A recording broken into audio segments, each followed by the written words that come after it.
The following presentation is brought to you live from Dallas, Texas, for the International Association of Square Dance Callers 26th Annual Convention. This is tape 25. Keep 'em with Smoothness.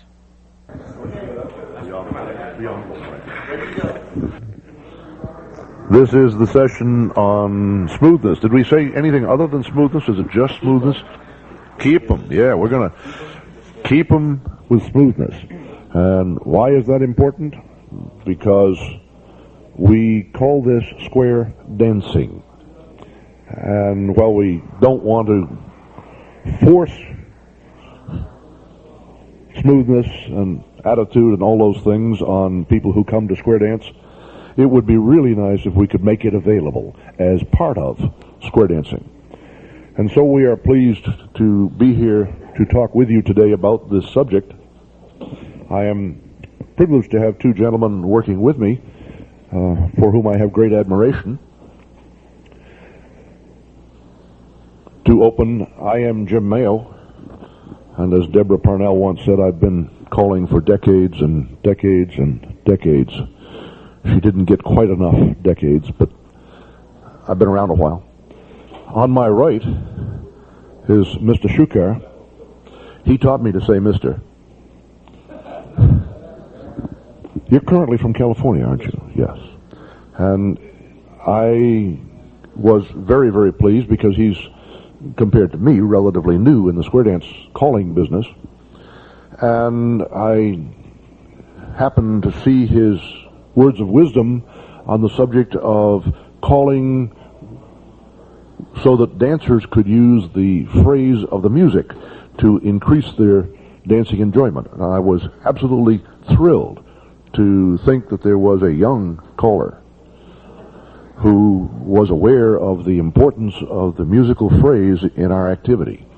And so I have been pleased to watch his campaign to encourage us all to use it effectively ever since. And he's going to continue that campaign for us today. On my left is a gentleman I met first under the protective wing of John Caldenthaler in Pennsylvania. He has since flown the coop and moved to California, which both of you guys are from California now, okay, which has not totally corrupted him, I'm pleased to see. He took with him some of the Eastern wisdom that had been imparted and has maintained his operations successfully in California. Larry Davenport. And Larry's going to start today to talk with us about parts of the issue of smoothness. Then Nasser's going to talk to us about music, and then we're going to open it to some discussion after I've had an opportunity to lay my opinions on you.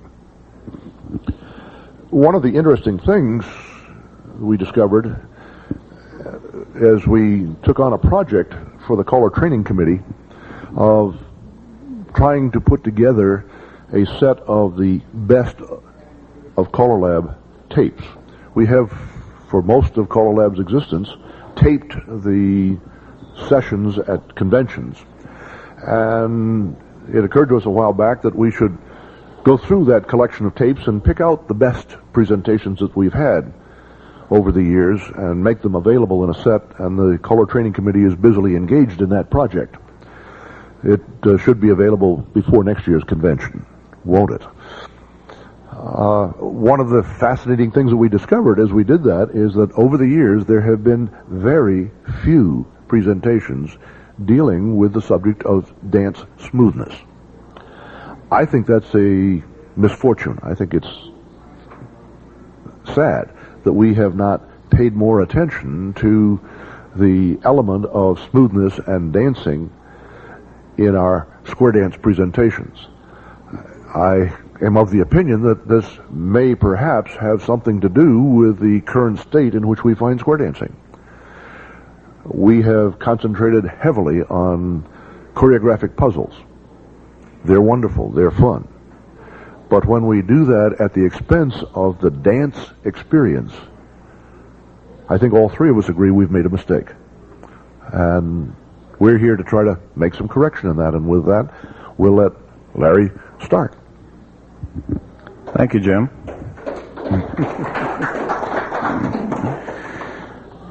This is a very interesting experience for me, and I'll tell you why. Because the gentleman to my right, Jim Mayo, that fellow back there in the red shirt, John Kaltenthaler, and over here in the white golf or whatever, no, just the sweater, Frank Lane. Those three individuals, if I had to tell you who the three #1 names that had to do with my development, they're it. And so, to be sitting up here, and now trying to give you some information about timing, and at the same time checking myself to see if I'm getting it right. Is an interesting experience. What I'd like to do is try to do two things for the smoothness part of this presentation as it relates to what you do with timing. There are the mechanics of what it is, what are the parts of it, what we need to know, and then there's what you do with it so that you apply it successfully to your dances for your dancers' enjoyment. And so I'm going to try to give you some overview, a relatively brief overview, if you will, of some of those mechanics and pieces.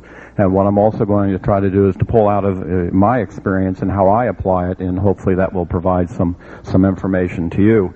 What I'd first like to make you aware of, if you're not already, is that through CALLERLAB, there are some excellent publications that you can use. There are things as simple as the handout that you have in front of you now, but if you're not familiar with it, there's also a book of which I've got a copy up here called the Curriculum Guidelines for Training Callers. And that volume has more information in there than you could ever want to have to give you an awful lot of the information, not only what it is you're supposed to work with, but how are you supposed to apply it.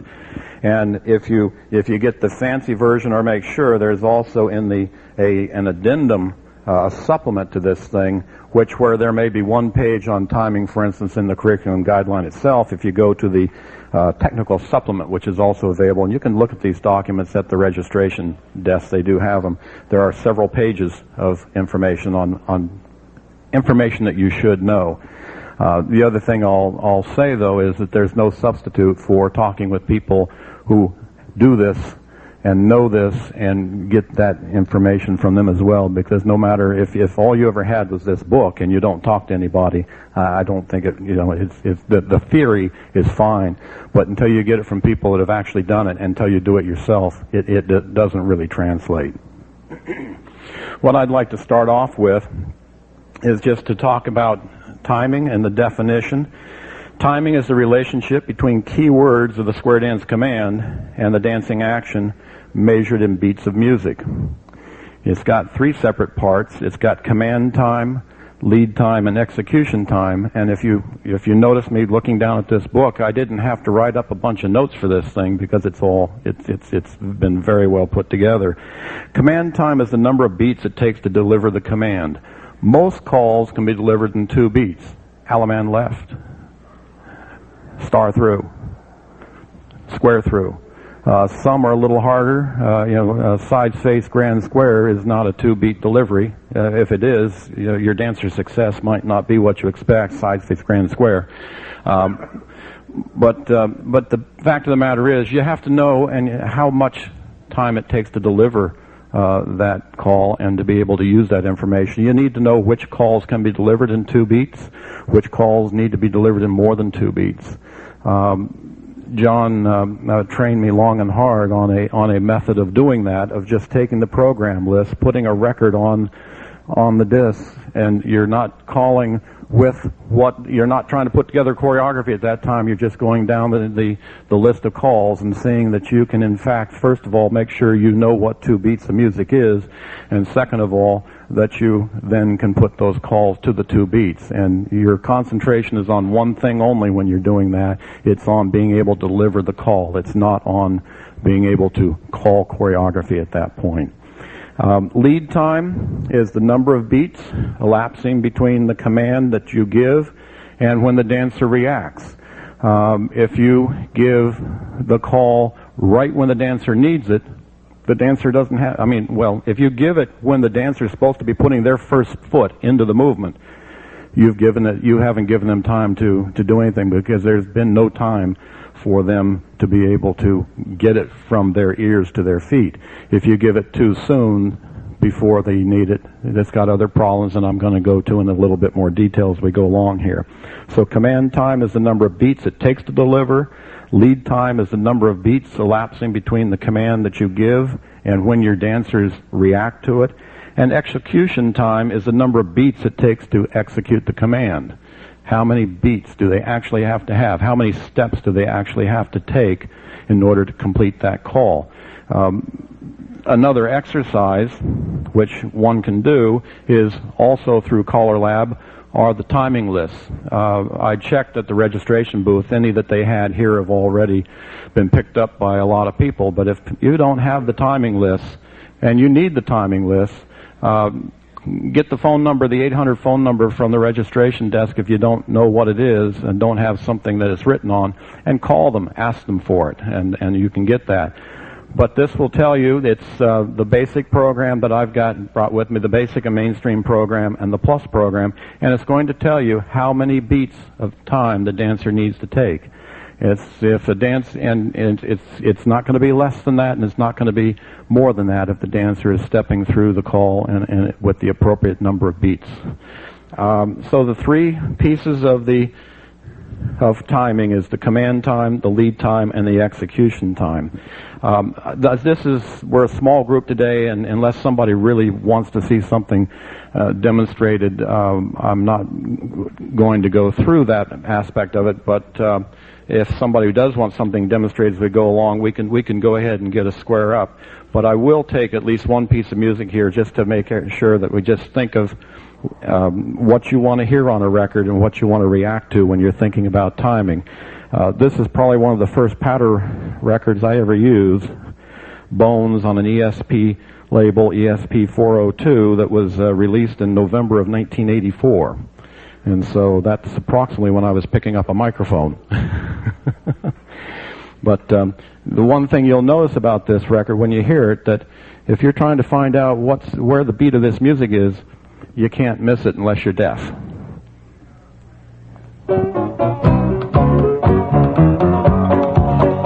Got a good solid beat to it.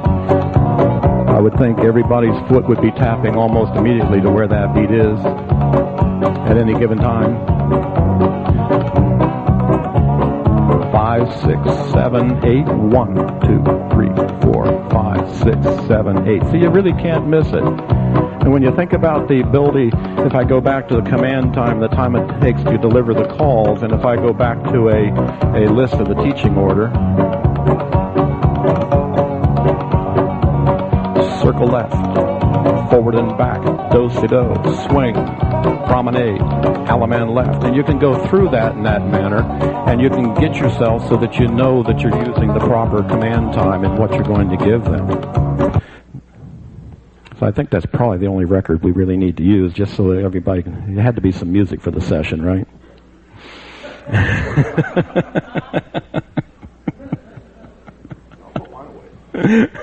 Oh, we each get to use one record. Wasn't that the rule? Anyway, I think phrasing is going to come up more later, so I don't really want to talk about the phrase but what we were talking about, that 8-beat musical phrase, and so that's the piece of music that you're working with, and I'll talk a little bit about using, but not the extent that we will get into later on. The other things that I wanted you to think about in terms of timing and dancer enjoyment, I also want to at this point mention bring tempo into it. Phrasing is really that phrase, that 8-beat, that segment of music that you're listening to, that 1, 2, 3, 4, 5, 6, 7, 8. Tempo is how fast it is. Everybody know how to measure tempo? If you have a watch that has a second hand on it, and you put that piece of music on. How many have a watch with a second hand on it? Okay, all the analog watches. Good. Now, if we talk about tempo and beats of music and beats per minute. So obviously, if you look at your watch for a full minute and count the number of beats you hear, you're going to know how fast that record is running in terms of beats per minute. I usually use the 15-second rule. I still remember how to multiply by 4. If you use the 18-second rule, that's a different multiplication factor. I mean, and it's not one that I want to deal with. It's some fraction. It's some fraction. What would that be? 3.86. And how many people can do 3.86? Anyway, if you count it for 15 seconds, multiply by 4, you know what it is. How many, or what do people think is a comfortable tempo of music for dancers? I hear 128. Do I hear anything else? 124. I hear 124. 126. How many people think it's one number? How many people think it's a range? And I see more hands in the air for range, and I saw no hands in the air for one number. I was really happy to see that. What's the lowest number that you'd want to go before it's getting pretty slow? 116. 120, 116. And when do you have them racing? Anything over 130 is racing. I think the book here says general comfort is in the 126 to 128 or 124 to 130 range, something like that. And that's part of what you have to know. When you think about timing, you have to know about your musical phrase, you have to know about your tempo, you have to know what the definition of timing is, and you have to know something about command time, lead time, and execution time. The other thing that I want to talk about in terms of lead time is the effect that when you give the call, what effect it can have on the dancers. If it's really smooth, you're giving that call, the dancers have time to hear it, to react to it, and they're ready to move their foot just when they need to on the beat of music that they're going to be given. And if you continue to give those calls just a little bit before they need it, they're going to go smoothly from one figure to the next figure to the next figure to the next figure. And the word that you apply to going smoothly from one figure to the next figure to the next figure is, anybody want to take a guess what that word is? Dancing. As opposed to walking or running or hopping or skipping. So really, when you think about the topic being smoothness, it comes down to one word. We want square dance to be dancing. And that's really what we're trying to achieve with that. How many beats of lead time do you think a dancer generally needs? I'll ask it this way. Is it, give me 1 and 2, 1 beat, 2 beats?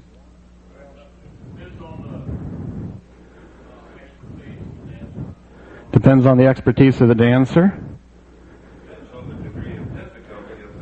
Depends on the degree of difficulty of the call. So, taking all those factors into place, what number would you like to put? How many beats of lead time would you like to give your dancers if everything's going good? Well, what is that range? This is a quiz. At least 2 beats, sometimes 4 beats, and it is a range.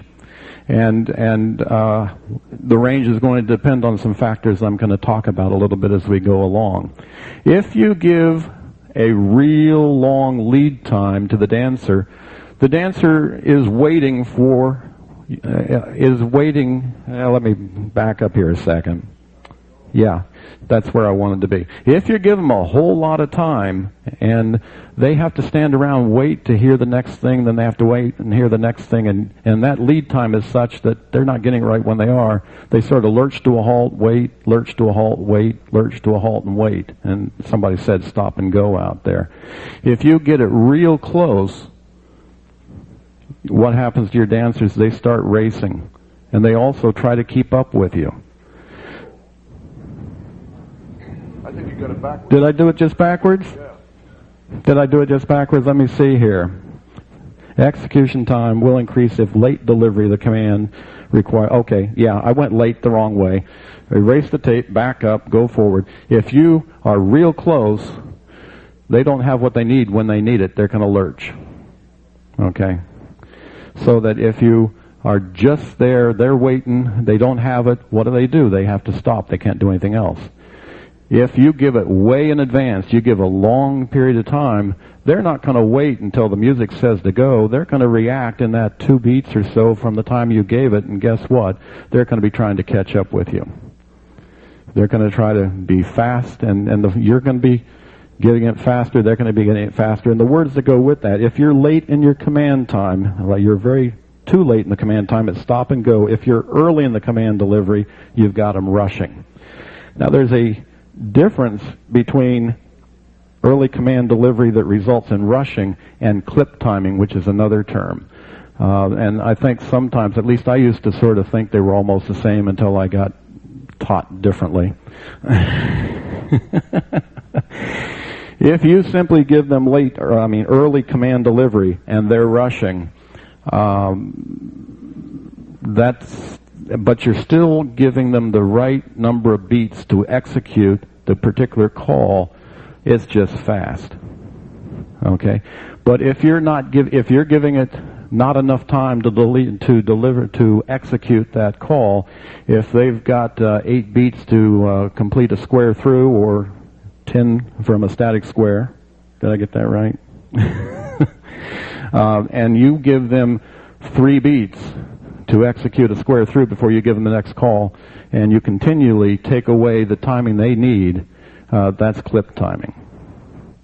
So those are some of the mechanics that you have to think about. Now, what I would like to do at this point, in keeping somewhat of an eye on the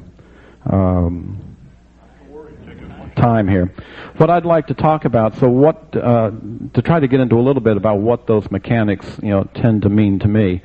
If you get one set of rules down and you say, okay, I know when to give the call, I know how far ahead to give the call, and I know how long it takes the dancer to complete that call, I want to do that the same way for every floor I call on, and I don't care what the dancers are doing, I'm going to do it the same way. The amount of success you're going to get out of that isn't going to be very good.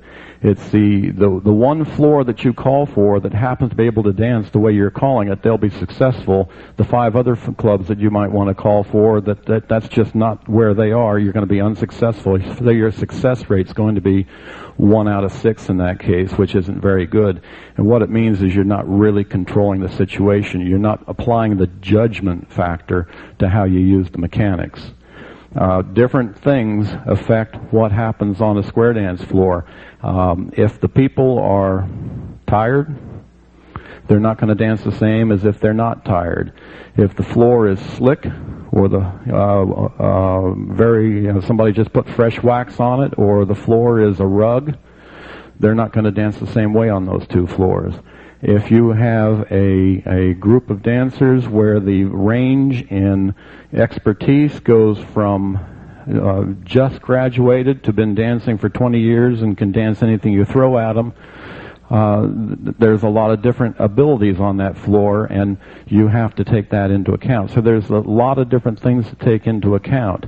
If you're giving them new material that they don't know yet, and you want to hit it just perfect, bing, bing, bing, your chance of success isn't going to be very good, because that material is difficult for them because they haven't had a chance to learn it. So you have to take this into account where your floor is in terms of the dancers as to how you're going to apply it. So that you have to think about these various mechanics in terms of how much lead time that you give them. You will give more lead time if the dancers need that. You'll give them closer to just the amount of lead time they need if they're right with you, and you can take that into account. One other thing I'd like to say about that is that if you adjust your lead time, and it may get to a bit stop and go at times if in certain situations, in my opinion, the only wrong thing is to do that without knowing what you're doing, why you're doing it, and having some reasonable reason for having done so. And in a class situation, for instance, if you're not going to time a class setting the same as you would for dancers that already know how to dance. And so you're going to give them a bit of extra time. One of the things that you want to do, though, is you want to try to give them that extra time in how you adjust the lead time, not how you adjust the execution time, because dancers really need to be taught from the beginning as to how many beats does it take to complete a call, and they need that as part of their training. If you don't help them learn that, they're never going to find out. So to give them 2 beats of lead time and 20 beats to execute a 10-beat call isn't fair. If you give them additional lead time and really try to help them attain the point at which they know how much time it takes to complete that call, you're being much more fair to them. So it's really a judgment kind of a thing. Bring it back to sort of, I'll talk about one club that I have and talk about some of the kinds of adjustments I will make on that floor in trying to take these mechanics and put them together. I have a Monday night club. Actually, Nasser stopped in one night just to, they had a friend in town, and that was the only dance that was on the list, and so they came over and checked it out, so he actually knows who the caper cutters are and where they are in San Francisco. It's an elderly club for the most part. We have a wide range of dancing abilities there. We have and depending on the phase of the moon, as we all know, how they're going to be on a given night is different. So you take all those mechanics, and hopefully you've got them down to where you don't have to think about them, but you're applying them when you're watching that floor. Are the dancers looking like they're rushed on the floor? You may be giving them inadequate amount of lead time for that particular night, and within that range you may need to adjust that. Are the dancers sort of coming to a stop and go? The same problem. You may need to adjust that lead time. Does it appear to be that you're calling too fast for them on a given night? And that's one thing I want to stop or think about for a second. It comes back to this execution time. If you're calling fast, if they seem to be rushing through what you're giving them, you have 2 choices on how you can, at least in my opinion, you have 2 choices in how you can deal with that. One of them I think is right, and the other one I think is wrong. Leave the music at the same speed and calling slower is not the way to help those dancers out. But you've got a variable button on these turntables here, and we talked earlier about there's a range of acceptable dancing in terms of beats per minute. If your dancers look like they're rushed, maybe at 126 beats a minute on a normal night, they're real comfortable, but on that particular night, they just look like their tongues are hanging out. Pull it back down a little bit. You keep your lead time, your command time does not change. Your lead time, keep it where it ought to be. Keep the execution time in your thinking, and you adjust how fast those dancers need to go through the music by giving them 124 beats per minute that night instead of 126. To them, it's still smooth, it's still dancing, and it's the right tempo for them on that night. But that's the way I would say that if you want to adjust that kind of a thing, don't play around by calling faster or calling slower. Call the same way, but adjust the tempo of your music so that it's right for that floor. Other kinds of things in terms of timing, I'm not sure how much it's an exact, it's a sort of an offshoot of timing, but as you're judging your choreography that you're using on that floor and judging how it's going on this amongst your dancers, and if you've got a fair number of squares on the floor, you need to make sure that you're not just looking at one square or looking just up front. You need to see what's going on the whole floor, because a couple of things can happen to you. If your hottest square is right in front of you, and they're markedly different in ability than the rest of the squares you got on the floor, and you're calling to them, the timing for the rest of the floor may be plain bad because it's just too fast for the rest of the floor. And so you have to make that kind of adjustment. If you are judging your if you're not paying attention to the music the way that you really should be and judging how your timing is going based upon the music, but you're taking your cue from the dancers and they're rushing through their material and you start calling to keep up with them, you're ruining the rest of the floor, because the rest of the floor may not be trying to keep up with those dancers. And it's personally, I think it's a bad habit anyway to call to the dancer's speed, but you would rather have the dancer, you'd rather make sure your adjustments are made so those people are dancing comfortably to what you're doing, and you don't want to find yourself competing with the dancers to see who can get there first. So that's one other kind of a thing. Other kinds of ways to control timing in the dance situation. It's sort of a part of the topic of difficulty of choreography, or the amount of difficulty you're putting in the dancing, but I'll talk to it for just a minute here in terms of the way it works from timing, is that if your dancers are struggling a little bit with that gym that you wanted to use, you have a couple choices. Maybe your gym wasn't that well chosen, you should have thrown it out anyway, but let's say that it's a perfectly good piece of material and you want to help them through it. You have a couple of different choices in how you can approach that. One of them is that you can sort of change the lead time and take a chance that for some of the floor it's going to become it just doesn't kind of feel quite right because you're trying to help others out there. I like to try to use another approach to that, where keeping in mind timing is that there are many different ways to build up to what it is you were going to do.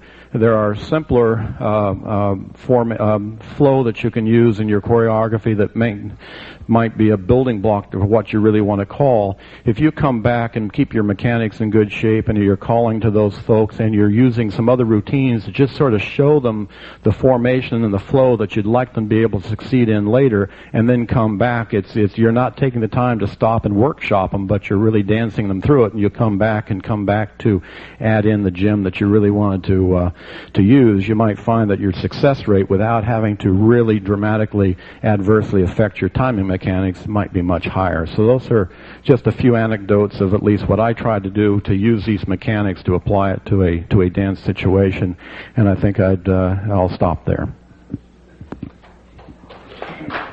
Thank you, Larry.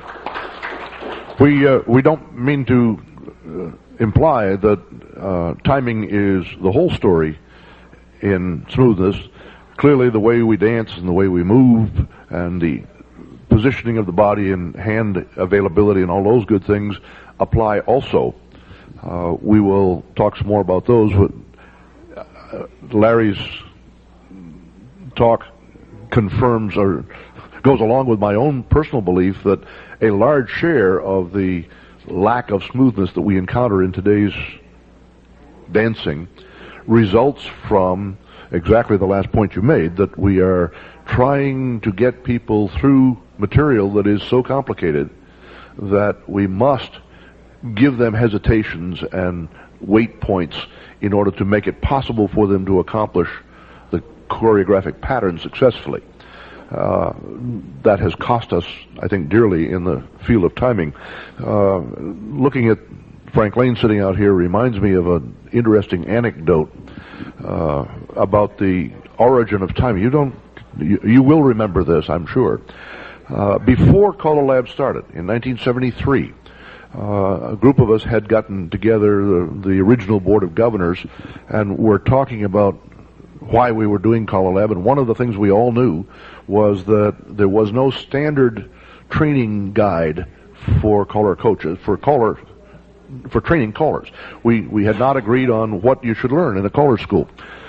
And we were starting to think about doing that. One of the things we thought immediately is that we should get together a group of the coaches and start to talk about a curriculum for training callers, what eventually ended up being this curriculum guideline that Larry mentioned.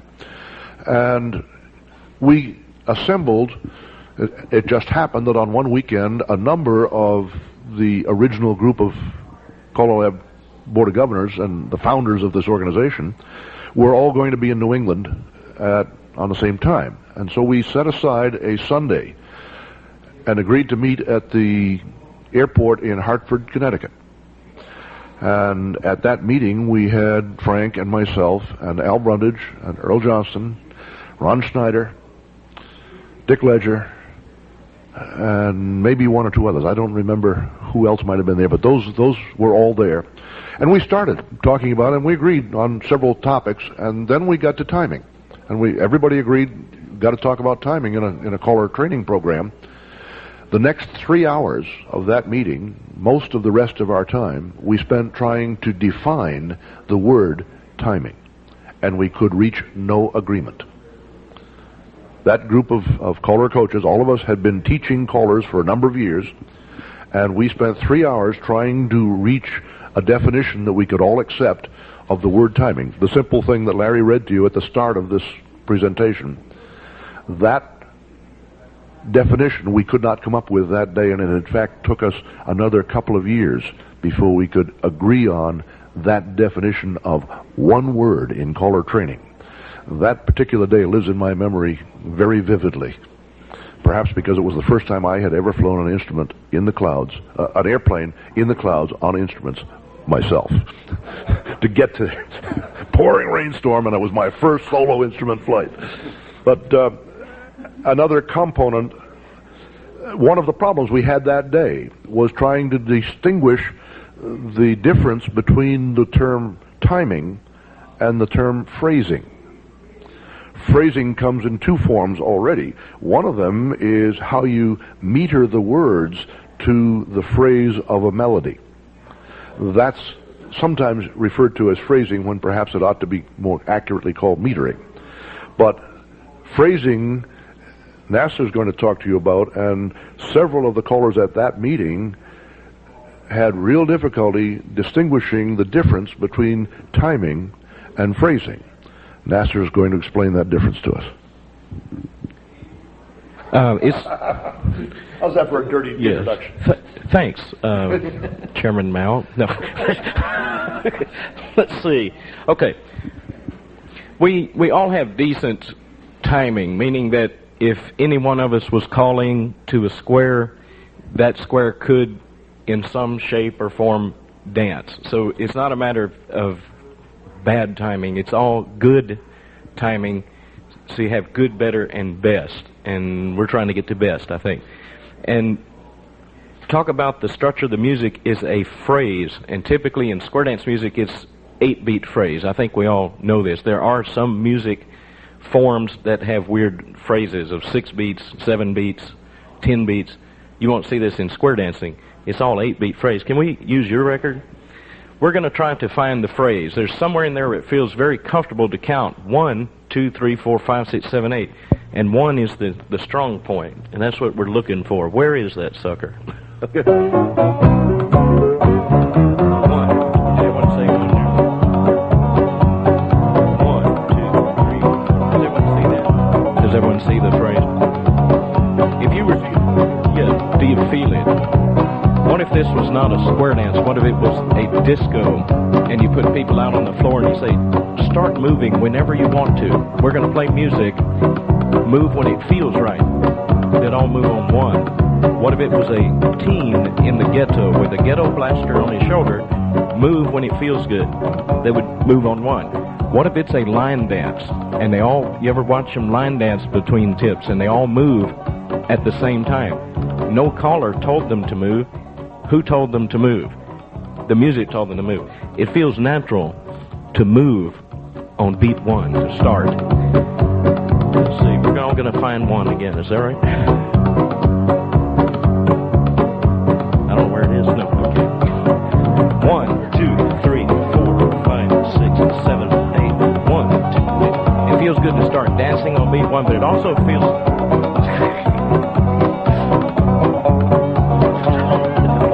also feels good to start calling on beat 1. There's the dilemma and the purpose of this presentation. Dancers want to move on beat 1, but callers want to start calling on beat 1. We want to sing on beat 1. If I were to sing a song, say, let's sing Row, Row, Row Your Boat. Let's sing it. So we'd all go, row, row, row your boat gently down the stream. Join in whenever you like. Everyone would join in on beat 1. You would all join in on row. No one would join in on your, because that's like beat 3. It doesn't feel good. Beat 1 is where it feels good. So who gets beat 1? The caller wants it. The dancers want it. Who's got the mic? Okay. The caller gets it. So what's the dancer stuck with? They're stuck with beat 5, or sometimes they're stuck with beat 3 to begin their movement. This is not bad, but in the terms of good, better, best, it's not best either. Best is for the dancers to start moving on beat 1. And sometimes, let's just give an example. Let's see. Let's use this record, just for the fun of it.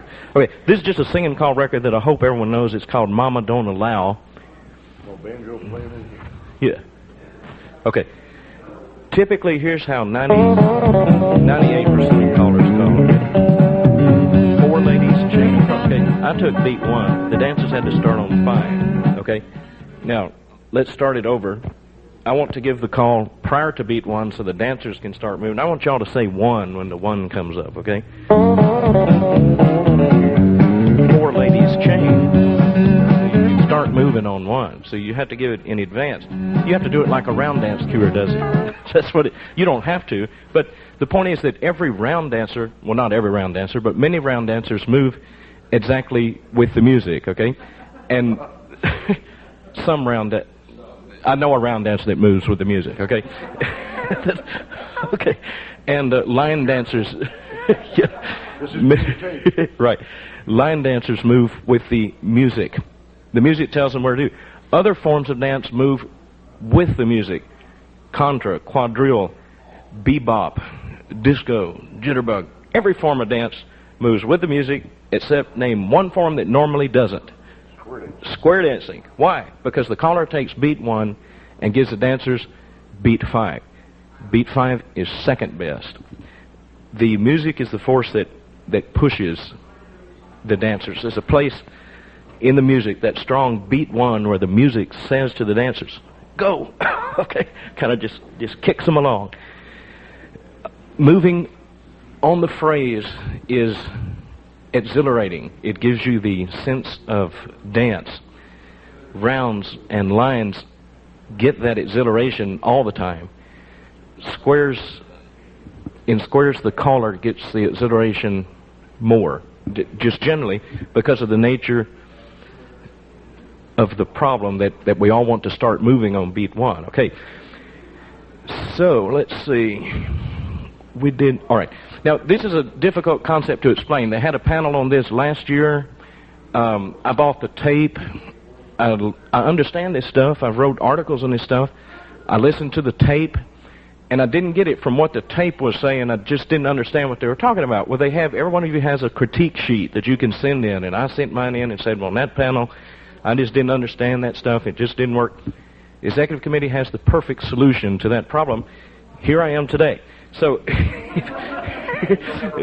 right, yeah. So, and if any of y'all have a problem, or don't understand it, you can borrow my notes, and we'll see you up here next year. No, but it is. But why bother with pre-queuing? What's the purpose? Why should it even concern us? Okay, if we're going to play a record and count from 1 to 8, and let's just do that. We've got time. We're friends. We'll do that. We're going to count from 1 to 8, and we're going to emphasize 1. We might clap on 1 or slap your tongue against the roof of your mouth on 1. Okay, we're going to count from 1 to 8.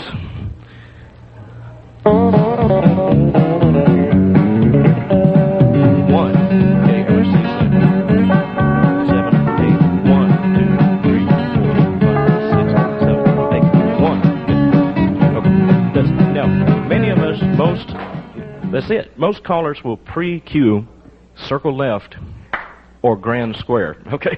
They will say that in advance. They'll say circle left so that they can get that call out of the way so that we can start singing on beat 1. Say circle left. Oh, my banjo won't play no more, whatever the song is. Okay? But normally, let's see. Let me show you this again. Okay? I'm going to act like that's the figure. I'm going to act like its heads promenade halfway, okay? It's really the opener. Heads promenade halfway around. I took beat 1, they can start now. Then I can say side, okay. Then you say, let's see. Okay, I'm going to do it right. Would you, make a motion when the dancers can start? You'll be making your motion on number 5, okay? Heads promenade halfway around. See, it's 5. Sides do the right and left through. It's 5. Okay, that's all right. So, by pre-queuing it in advance, they get to move on 1. That's all we're trying to say. Well, you'll get to move on 1. Okay, we'll get you to move on 1. Yeah. Yeah. Right. I'll give you 1. Okay. That was a tempo check. Yeah. Heads promenade halfway. Heads right or left through. Heads square through 4. You can please half the people all the time. I'm pleasing the heads. Whatever. Okay, and then by giving the cue like a round dance cuer does. Okay, that's more or less what we're saying. Okay, the call gets in back of the music instead of in front. Now, the old masters, and the operative word there is old. They were very smooth.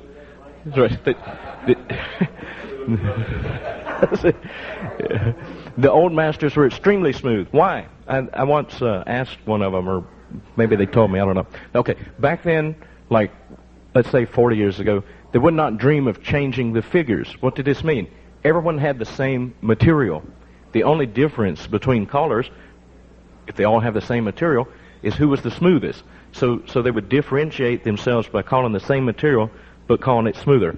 Today, we don't all have the same material. Everyone has their own good stuff, okay? So this differentiates callers, so there's less of an emphasis on the smoothness and timing. Can I interrupt you and take issue a little bit with that? Smoothness of material, we expected the dancers to make it smooth. The dancers very often knew what was coming, and if they didn't, we explained it to them, as we did last night. And then the dancers used up whatever extra time there was. That's one of the reasons why in 1973 we did not have a definition of timing. Timing was really a subject that we had not thought about until we started modern square dancing, where we put together commands instead of entire dance routines. When we did the dance routine, the dancers knew it, and if there was a little extra time, they filled it up. They'd swing out wide on a do-si-do, the Alaman left, so we give them 10 beats, they'd use 10 beats. They'd drift apart and smile and bounce up and down. That's where some of the bad habits that we found in early modern square dancing came from, because we gave them extra time, they filled it. They filled it by jumping up and down, by kicking, by going into the center and back. We have not understood that timing was a word that mattered to us until about 1973, when we started trying to define it.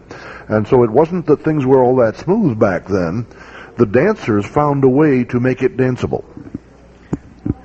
And if a round dance cuer, how many of us dance rounds? Does everyone, or do some of us? Okay. If a round dance cuer goofs up on the timing and says a command at the wrong time, that round is not danceable. You cannot dance it. Every dancer on the floor knows that the cuer goofed up, because the timing is so critical. It's essential. You can't dance it with the wrong timing. In the squares, if a caller has a momentary lapse of timing, usually the square keeps going. So today the emphasis is not on the timing. It's important, but it's not the first importance in the squares. Let's see, what is another example? If you pre-cue, or we could just as well leave this out. There's a place in some records, like you play a pattern record and they have what they call a rhythm break, where they're playing just like bass and drums, and then they're going to go back to full orchestra and they do what they call a glissando. Gary, that's glissando, okay? And that's where, like, you take the back of your thumbnail and run it down a piano. Have you ever? Yeah. And then it hits with a big number one beat, a major number one beat. When they get to that point, you can pre-cue it and try to work your choreo where a nice move comes up there for an effect. I've never been able to do it, so I don't know what the effect is, but I'm sure that... But anyway, there are some naysayers who will say... They'll say nay, actually, and and after they say that, they'll say that you can't always give dancers beat number one, because you can look at the CALLERLAB timing chart. We have some calls that take 8 beats and some take 4, but there's some that take 10, some take 3. There are calls that take 3 beats, some take 6. You can't give them 8, 8, 8 every time. You can't, but you can. If you didn't care at all about timing, they would get 1 out of every 8 beat number one. If it just was random, they would randomly get 1 out of 8. If we try and expend a little effort, I think they can get more than 1 out of 8, and so that's what we're trying to do. In fact, there's a theory espoused expounded upon, presented. Expounded upon or espoused. Take your choice. Either one of those. Okay. By the great Jim Mayo, that if we start each sequence with giving them beat number one, you start a sequence there, then mathematically speaking, they'll get more of the beat ones inside the sequence than if you hadn't started. So what are the benefits? Why should we do it? What accrues to us? What's in it for me? Okay. The dancers don't get as tired. If you can swim upriver, you can dance in conflict with the phrase, but it's easier to swim downriver. It's easier to swim with the current. It's easier to dance with the phrase. They don't get as tired. They stay until the end of the dance, maybe. They get the satisfaction of moving with the phrase. Perhaps they don't leave squares and take up rounds as often. The square moves with the music, just like the line dancers the music tells the line dancers when to move. The square moves in unison. They get a greater feeling of teamwork and become better club workers and make coffee more often. And maybe that won't happen, but it could. Right. Or another example, like take a medley. Many of us have medleys. If you can pre-cue the medley, the dancers will sing along more, I think, if you let the music push them. There's all kind of subtle benefits. Now, understand that dancing with the phrase, if you cue ahead of the phrase so that dancers can dance on beat one, that is just one piece of the puzzle. That's not the overall cure. That's one piece of the puzzle. It's one tool in the toolbox. It's one record in the case. It's one tooth in the denture. I think it's what I'm trying to get through to these. Okay, all right. But anyway, it's not a cure-all, but it may help. Maybe you can create a mood. Maybe you wouldn't do it with every record. Maybe you can create a mood. Maybe we can differentiate ourselves from other callers, because this guy is, just, I don't know what he does, but it's really neat. Sometimes what he does with certain records are real smooth. So who has good timing? Who has bad timing? We all have good timing. Good, better, best. But are we getting the most from the music? Are the dancers getting the most satisfaction? And I think it can be proven that the most satisfaction comes from moving on beat number one. And for the dancers to move on beat number one, we as callers have to give it up. We have to call ahead of beat number one, pre-cue it. We have to say head square through at the same place in the music where we would have said sides face grand square. It's a win-win situation. The dancers get a smoother dance experience. They get more pleasure. They're our customers. Let's just do it. You mean let's not be greedy? Thank you. I have the sense, listening, that often when we talk about the importance of the phrase for the dancers, that we callers are apologetic about asking our fellow callers to, give it up. They say, pass it off very easily and say, well, as Nasser said, the selection of timing, of steps to execute, prevents dancers in square dancing from having every step match the phrase of the music, because some things take 3 beats. Swing through, each turn takes 3 beats. And so you end up with a total of 6, and that doesn't fit the 8-beat phrase, and square through is 10 beats, so we're going to be off the phrase anyway. Not true. If you take beat 1 for yourself, then the dancers are likely never to get beat 1. If you give them beat 1 for the first call you give, they're going to get beat 1 a lot more if you maintain good timing. It does make a difference. I personally work very hard to give dancers beat 1 when they start the first step of a dance routine, a collection of calls. I believe it makes a tremendous difference. I don't specialize in fancy choreography. I try to make my personal dances smooth. And one of the tools that I use very consciously and very actively in doing that is exactly what Nasser was advocating. It is giving the dancers beat 1 as often as possible. Now, we've talked a lot about fitting the call to the music and the timing and the number of beats and all that sort of thing, that's not the only component of smoothness. There is, of course, the old classic body position and hand availability. Back when we had that meeting in '73, we didn't talk about hand availability. We talked about hand usage, and it was clearly understood by all of us that in square dancing you had to alternate hands. You used first a right hand, then a left hand, then a right hand, then a left hand, and if you didn't use the hand, you had to pass that shoulder, because do-sa-do didn't do it, but if you just pulled by with the left hand, you couldn't do a do-sa-do, because that's if you just pulled by with the right hand, you couldn't do a do-sa-do, because that's a right-handed action, and you didn't put two right-handed actions together. Somewhere soon after that, we began to experiment. And we discovered, lo and behold, it isn't a matter of alternating hands. Somebody invented the call star through. And for somebody, the next hand had to be wrong. And then we came up with scoot back, and we used the right hand 3 times in a row. And so we had to find another explanation for what we did with the hands. And the answer we came up with through experimenting. In fact, we got together and worked at it and finally discovered that the issue was not which hand we had just used, it's whether the hand that we needed to use next was available.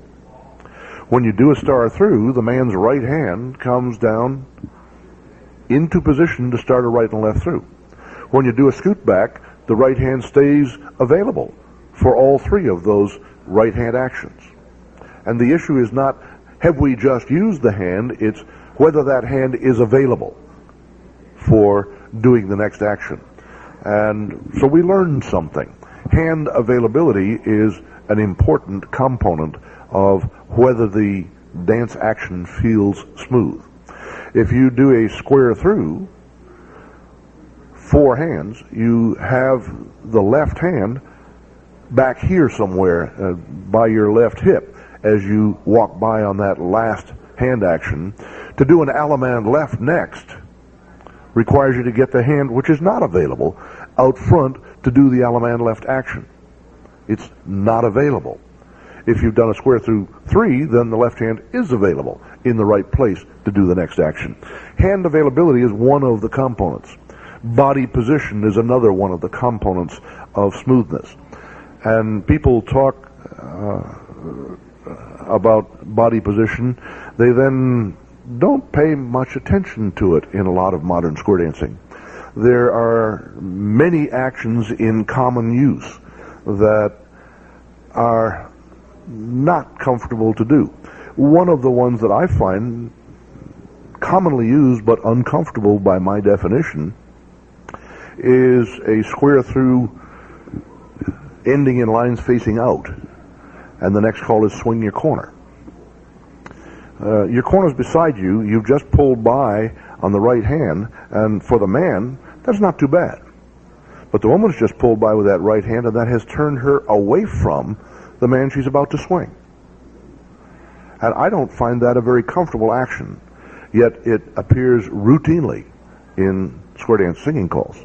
It's a very common one. That's just one small example of a place where I think we often, because many callers are men, we don't look at the woman's part and the fact that that turns them away. I'm casually mentioning the turning away action of square through. Are you all aware of what I'm talking about?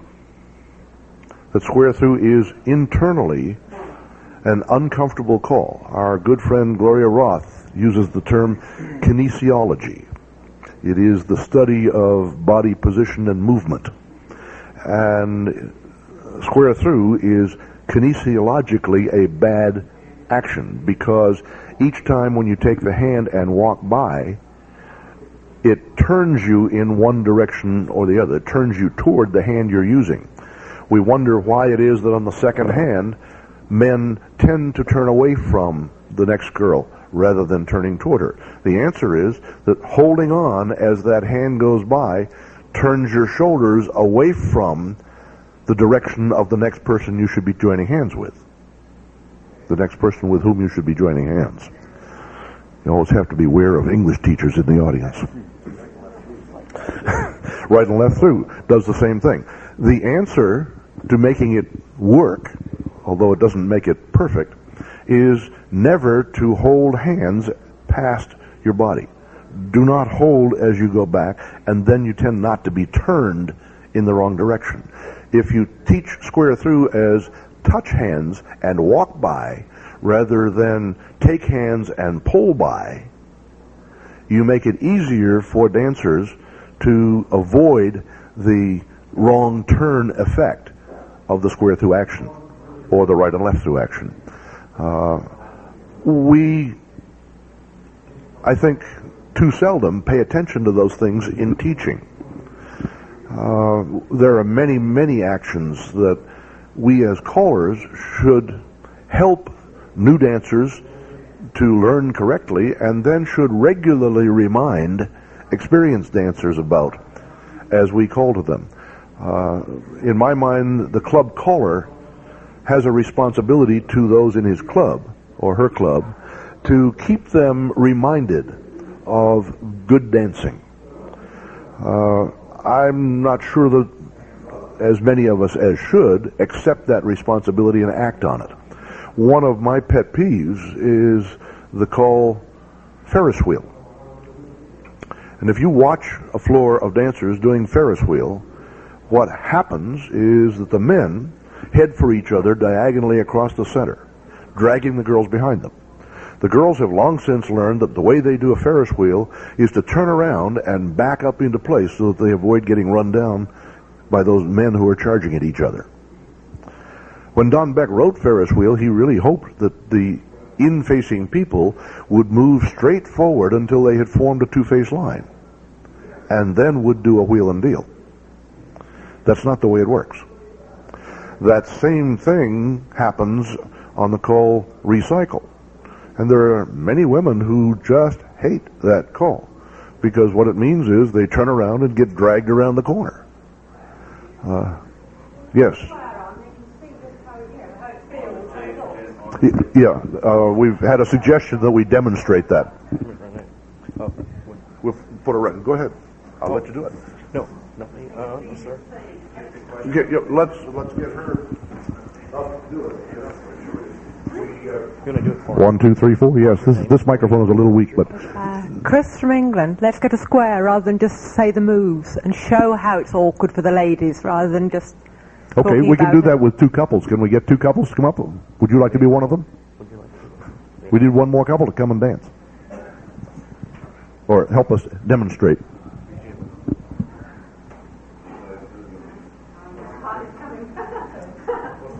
Actually, it's easier if we have 4 couples. Yeah, let's do it with 4, particularly on the Ferris wheel. One more. Have we got one more couple?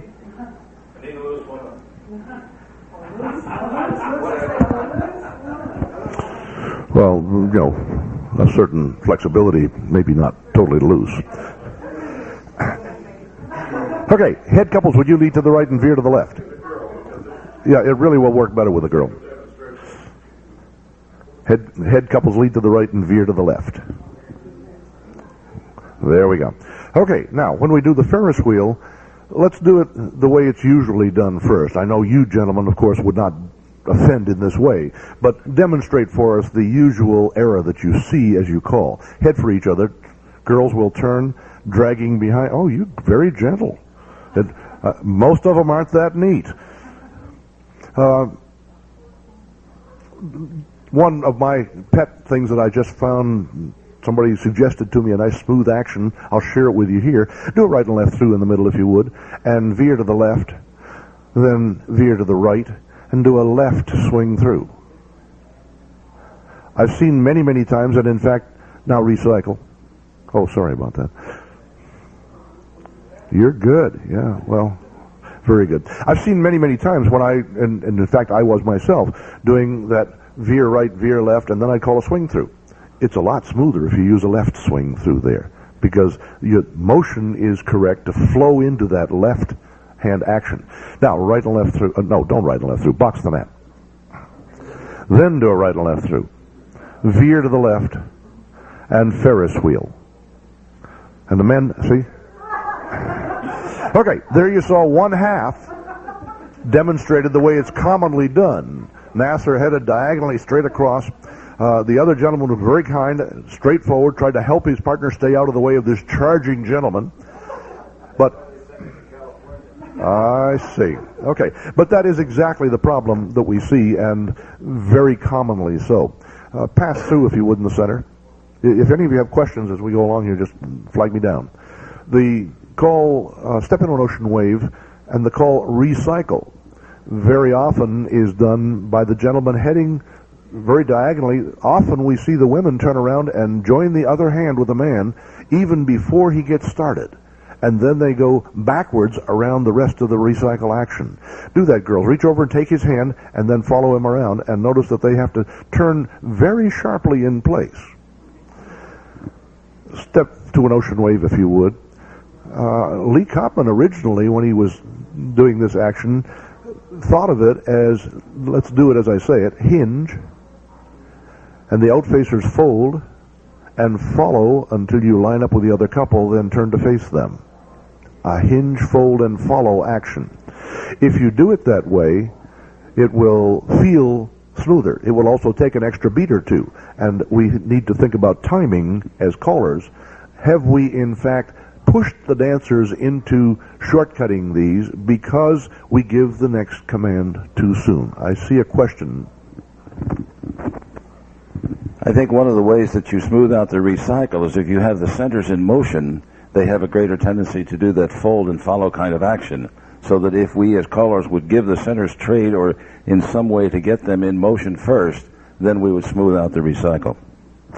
That's certainly true, but one of the important things here is to remind dancers, we as callers have a responsibility to remind our club dancers, the people that we call for regularly, to do these actions smoothly, not to reach across and join hands. The definition of recycle does not include holding hands. It says it's a no hands action. And if we remind our regular dancers, the people who dance to us regularly, if we accept the responsibility to keep them aware of that, we will help dancing to be smoother overall. Frank, you've got a question? Yes. I just wanted to justify something. I have found the very thing that Jim just did a moment ago as a beautiful way to teach recycle.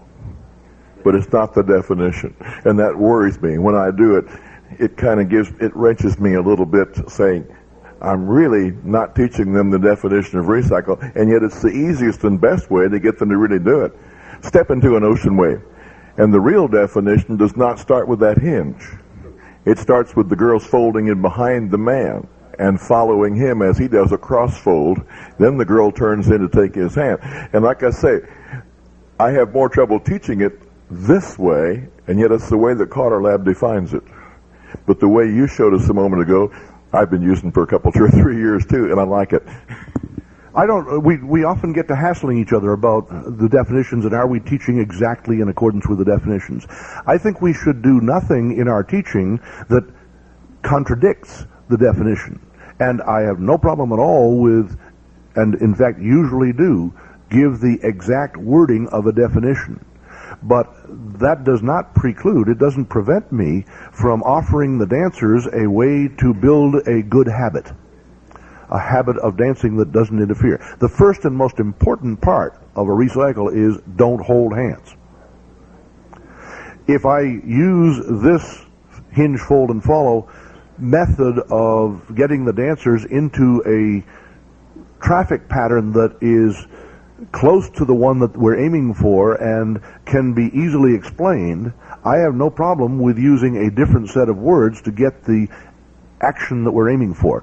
I don't think we have to use the definition as the sole way of describing anything.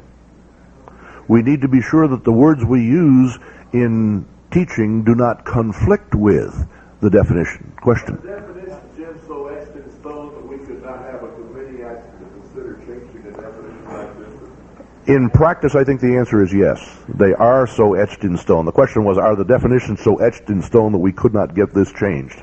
I think the answer is yes. We have had fights, major fights, when we have tried to interfere with the way the originator wrote something. You had a question. Come and say it over here. I just find The two hardest calls to teach to a floor of virgin beginners is recycle and flutter wheel. I find it just isn't easy. You know, it's hard for virgin dancers or beginners. Recycle. Yeah, well, you know what I mean. You know, so recycle and flutter wheel. Yeah, certainly we're not trying to run a teaching session here, but yes, it's difficult. And the question we run into is the traffic pattern, and are we interfering with proper practice if we use slightly different words to try to get the same result? I think that's part of good teaching. Larry, you want to comment some? Sure, but let's finish. Yeah, we can go back to that. Jim had also talked about the sort of the struggle between where you tend to want to go with your body and where the call's asking you to go, and he mentioned square through is one of them, and right and left through has some of that same problem with it. I'll just take a moment on that. Everybody slide through, please. So do a right and left through, and notice how smooth and easy that felt. But the reason it felt smooth and easy is you've all learned how to do it. Hold on to that hand a little bit longer, and let's stop when I ask you to stop, please. Start a right and left through, and stop. Now, the girls are really trying to do what they normally want to do because they've learned it, which is turn towards the guy, but look at the guys. The guys are really moving right into where they need to be in position. The girls, if you let that handhold go with you, you almost have your back to that guy, and you're looking for something to happen off to your right, not off to your left. And so what's happening with that hand motion there, that hand is helping to guide you where your body wants to go. For the boys, it's great. For the girls, it stinks because they're heading out of the square or out of their foursome. And you've learned in class to turn towards your partner for the finish with the courtesy turn. So girls, turn towards the guy for the courtesy turn, if you would, and face back in. And what Jim was saying earlier is if you don't hold on to that hand too long so that it doesn't guide you away from the body flow that you're really wanting to, and girls, if you're now thinking before you even start that move that the person you want to face is the partner alongside of you right now, then you can get past that and not have the body being led by the hand going off into space. Do a right and left through, and if you're thinking about it, you're not following the hand motion, you're following where the call is asking you to go. And that happens in the square through. Depending on where you are in the square through, one dancer will be going where they need to be, the other won't, and it certainly happens here in the right and left through for the ladies. If we teach the always from the beginning, I have stopped using the word, I never use the word pull by in teaching. I think we should not include it in any of our teaching materials, but I teach touch hands and walk by for all square dance actions. In a grand right and left or anywhere else, I never say pull by, and I think we would help square dancing a whole lot if all of those hand actions we taught as touch hands and walk by rather than pull by. But, so much for that. It certainly would help square through and right and left through and a lot of those other things. You have a question? I just had a comment. The turning the girls the wrong way is exaggerated even more if it's from an ocean wave on the right and left through. Like a spin the top to a right and left through, which we all use, and seems like a bunch of singing calls right into a square through three to a swing the corner right. What I have done with that is I try to show them, the newer dancers, that what is going to happen is that the girls are going to turn the wrong way. And because they're spread a little bit wider, they're going to turn further. And I try to teach them, can I take your place for just a second, Gary? On the right touch and walk forward, I guide that girl across. I guide her over there with my hand, setting her up for a courtesy turn that is smooth. Okay? And unright and left through, yeah. To me, that's such inherently bad body, so I just use that way. That's why I can't do it. One other thing that helps you overcome that a tad, in addition to what you've just said, is obviously if you get to the ocean wave and then you have to do the right and left through, it becomes worse. This is a place where, in the terms of the timing elements, you can use the lead time. This is one where you're going to give them a little bit more lead time so that they are able to start to react to that almost as facing couples instead of doing that right and left through from the wave, because you've allowed them to have a little bit more time to get ready for what's coming next. We had the question raised about flutter wheel, and I think this leads us to mention another aspect of smoothness, which is counter dancing. We, in teaching ladies chain, I think often fail to point out that the man has a part to play, some actions to take before the women get to them. If they step slightly back and to their right as the ladies head to take each other's right hands, then they turn slightly and hold out their hand as a landing field, the ladies' chain action will be a lot smoother. Try that for me once. Gents, ladies chain, the gents step back and move into place so that they anticipate the arrival of the ladies and do the offset action. Now, in the same way, if we are doing flutter wheel, as those ladies head for each other, the important thing about a flutter wheel is for the men to start to follow their own lady as she heads in. Then they join hands with the other one as she comes along. Try it once. The ladies go in and the men do not concentrate on the woman that's coming to you to give a hand. Concentrate instead on following your own partner. And that will start the action of the flutter wheel more smoothly. I think what happens very often is the men immediately start thinking about the lady that they're going to join hands with. Think instead, as you start this flutter wheel, about the woman that you're going to follow, your own partner. Start a flutter wheel. Let her go and step in behind her. Then taking the hand of the other lady happens as she comes around. I think we very often fail to initiate the counter dancing action that can make some of those things smoother and more easily accomplished. Now, since I've got a full square up there, I don't want to pass up this opportunity to do a very brief demonstration on timing. If you would get your partners in square your square.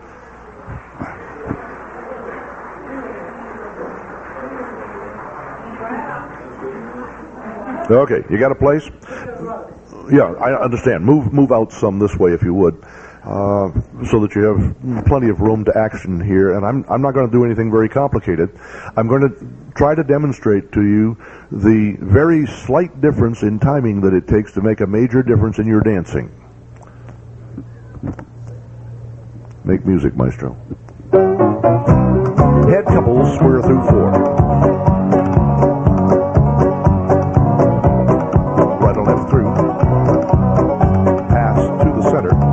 Square through 3. Allemande left. The Allemande left was late, right? Sure was. Yeah. Okay. But the rest of the actions, I was concentrating on turning down the music volume here. The rest of those actions, I finished the command just as you were ready to step off with the action. Almost zero lead time. You knew what was coming because the material is very familiar and comfortable. I'm not challenging you in any way here. Let's try it again. Side 2 couples. Square through 4. Right or left through. Pass to the center. Square through 3. Allemande left. Square up. Okay, that's good timing. Now, let's see what happens if we start a little late.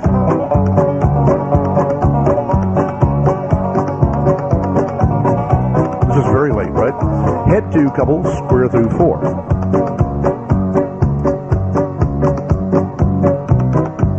Right and left through. Pass to the center. Square through 3. Stick out your hand, and there's the corner. Allemande left. We laugh, but how many times have you heard that? Okay, How much did I adjust the timing? 1 beat, a half a second. 1 beat. And yet it makes a very noticeable difference in the feel of the dancing. We've known that all along. Stop and go we've been able to recognize since the beginning. The thing that was a new discovery for us when we started really examining timing was the effect of giving the call too soon. Now I'm going to exaggerate more than 1 beat, but notice that when we give the call too soon, even dancers who are trying desperately to foil this demonstration will have some trouble. Head square through 4. Then a right on left through with the outside 2. And pass to the center. Square through 3 in the middle. To the corner. Allemande left. Do sa do with the partner there. Now sides, move up to the center and back. Square through 4. Then do a right on left through. Now pass to the center. Square through 3. Allemande left. You can see the difference in the dancing. It feels rushed.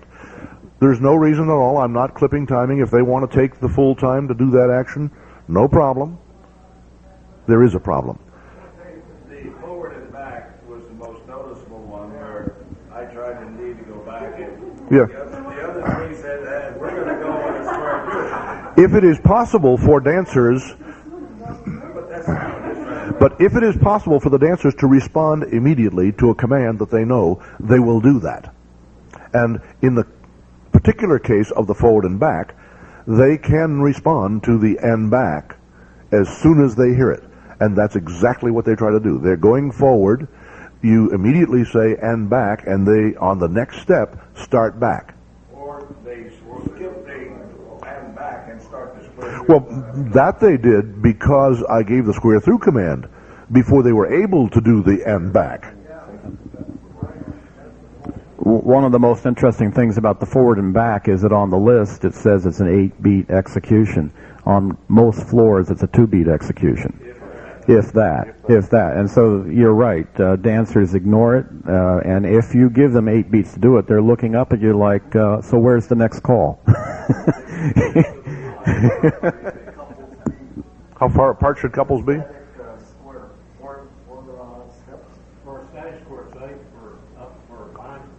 No, he's asking the how much distance. You say how much distance should they be? My feeling about that is that if you stand in place in your position and hold out your hand to the side, the fingertips should come close to touching, straight out to the side. Now, if you're talking about third graders, maybe that rule doesn't apply, but maybe it does. They're smaller, their steps are smaller, and it may be that a reasonable measure for the size of a square is put your hands straight out to the side and the fingertips should almost touch. Then it's more than 4 steps apart. Depends on the size of the step. Nobody says you have to rub noses when you go forward. Depends on the length of the arm, actually. What? Depends on the length. On the length of the arm, yes. Tall people that has Yeah, those orangutans really make big squares. They really do.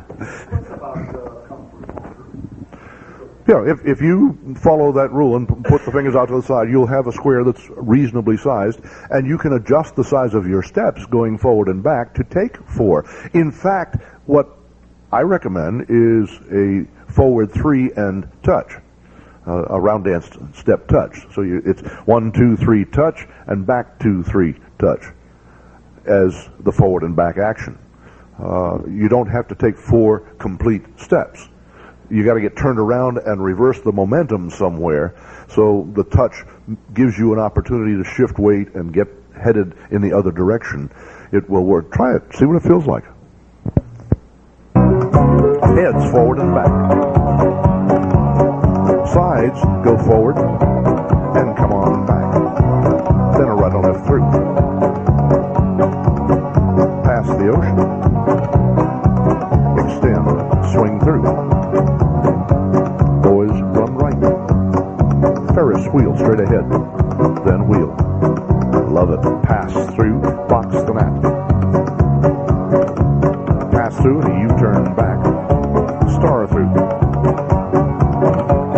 These girls are very well trained, because usually when I call star through, I see all the women on the floor duck, because most of the men come at them with an elbow. They do not get their arm up high enough to clear the head. It's a very common failing in dancing. All of these things make for smoothness, and the point I'd like to leave you with is that it is our responsibility as teachers first and club callers also to constantly remind our dancers of what quality dancing is, so that they make the experience more danceable and less like solving puzzles with chess pieces. If there's one important message I'd like to leave with you, it's that one. Any further questions? Larry, you want to? Just really briefly, not to beat the forward and back, but Jim demonstrated if you want to have dancers at least strive to dance it more correctly, is to go forward and back as opposed to forward and back. Because if you deliver it as forward and back, they have the opportunity to ignore it. If you give them go forward, they're not quite sure that that's what they're doing, and back, unless you sort of get the hang of it after a while, and you hear that too often. But dancers who dance to me regularly know that I'm going to give them time enough to go forward and back. When I call for a new group of dancers that I'm not calling to regularly, it takes me a tip or two to build their trust that I'm not going to make them rush. Seldom more than two. If you give dancers the opportunity to dance well-timed dance actions, they will very quickly lock onto it. And they'll hate you if you mousetrap them by changing your timing somewhere down the line. Do we have any further questions? I'd like to thank the square, first of all, but... There's actually one thing I will add in there. Don't need the square. How many dancers... don't start talking there. How many dancers really do the grand square in 32 counts? My club's 100% of them. In my clubs, many. 100% of mine do that. But I work it this way. 4. They count every fourth count on the mic. I work it very, very regularly, and it is very difficult to persuade dancers to do a grand square properly, in part because there are a fair number of callers out there who call the next action too soon. And having taught caller schools for 101 years, I don't know what percentage, but a great percentage of the callers who have been calling 10, 12, 15 years do not know how to pre-prompt a grand square. They can't find the preceding 4 beats to set you off on phrase. And half the singing calls that are recorded, well, not half, I'm exaggerating, many of the singing calls that are recorded with the grand squares done wrong or inaccurately. And the novice caller, how did he learn to call? He imitated the record he bought. And if the fellow on the recorded voice side did it wrong, he learned to do it wrong and didn't know why. But I didn't come up here for that. Nasser, do you line dance? When you do your presentation again, leave out line dancing when you're talking about starting to the music. That's one of the real gripes about line dancing. The first routine of the line dance starts on the phrase. And about 90% of the current line dances done in country western dancing have odd numbers of beats, like 18 or 27, or usually they do not start on phrase. So if anybody's in your group and is line dancing and they hear you say that, they're going to say, that's not true. One other comment on the grand square. If we really wanted to get the dancers to do the grand square in 32 beats, we might take a lesson from the Australians who use grand slide. It is much more difficult to shortcut a grand slide than it is a grand square. If you've never done a grand slide, it's walk 2, 3, 4, slide, slide. Walk 2, 3, 4, slide, slide. Well, can I get another person over here? Yeah. Just so we can know. Sides face, grand slide. Go walk 2, 3. Do not turn. The heads will slide to the outside, and the side close, side close. The sides will slide to the center. Side close, side close. Then walk 2, 3, 4. Side close, side close. Now reverse. Side close, side close. Walk 2, 3, 4. And it takes the 32 beats. That's called a grand slide. They do it in Australia. That's the only way they ever do it. But it gets you to do it in 32 beats. Well, my only comment was that when dancers don't want to do the grand square in the number of beats they should take, you end up, if you call it so that they have plenty of time, they're standing there looking at you about when are they going to do the next movement. The way to cue a grand square on the phrase is to start on count number 5 and use 4 beats to say it. Sides, face, grand square. That will then let the dancers step off on count number 1, and if you ever call it any other way, you should apologize to your dancers. But they stand there. No, they won't stand there if you give them count number 1. If you give the command correctly in the phrase. They stand there at the end. There's nothing you can do about that. But if you don't give the command correctly, some of them will stand there at the beginning until the phrase comes along. Those who really like to dance.